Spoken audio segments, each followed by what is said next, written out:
नाताळाच्या पार्श्वभूमीवर अन्न आणि औषध प्रशासनाकडून कारवाई केली जाते आहे। अन्न औषध प्रशासन विभागाकडून बेकरींचे तपासणी केली जाते आहे आणि ही मोहीम हाती घेण्यात आलेली आहे। अस्वच्छ ठिकाणी खाद्यपदार्थ ठेवल्याने 13 बेकरींना नोटीसही पाठवण्यात आल्या आहे। अस्वच्छता आढळली आणि विक्रीचे नमुने तपासणीसाठी आता ताब्यातही घेण्यात आलेले आहेत। नमुने ताब्यात घेतानाच बजावलेल्या स्वच्छतेच्या नोटिसा देखील आता आपल्याला समोर पाहायला मिळतात।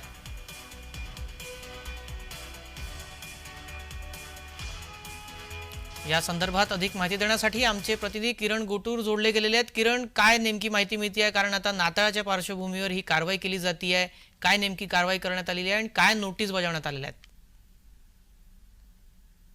प्रशासन ऍक्शन मोडवरती आल्याचं आपल्याला बघायला मिळतं। नाताळच्या सुट्ट्या आहेत किंवा जे उत्सव आहे या सगळ्या पार्श्वभूमीवरती बेकरींची तपासणी जी आहे ते अन्न विभाग प्रशासन एकूणच करत आहे आणि या सगळ्या तपासणीमध्ये त्यांना काही त्रुटी आढळलेल्या आहेत। अस्वच्छ या संपूर्ण बेकरीमध्ये काही आढळल्याचं आपल्याला बघायला मिळतं आणि सगळं खरं तर याच अनुषंगाने अन्न औषध विभागाकडनं या सगळ्या बेकरींना नोटीस देण्यात आलेली आहे। 13 अशा पद्धतीची बेकरी आहेत, त्या बेकरीमध्ये जे अस्वच्छता एकूणच आढळल्याचं आपल्याला बघायला मिळतंय आणि तिथले जे खाद्यपदार्थ आहेत ते तपासणीसाठी अन्न विभाग औषध प्रशासनाने आपल्याकडे घेतलेला आहे आणि त्याचे जे एकूणच रिपोर्ट आल्यानंतर पुढची कारवाई अन्न विभाग एकूणच प्रशासन करणार आहे। पण त्याआधी या सगळ्या बेकरींना नोटीस बजावण्यात आल्याचं आपल्याला बघायला मिळत आहे। जी, धन्यवाद किरण, आपण दिलेल्या माहितीसाठी।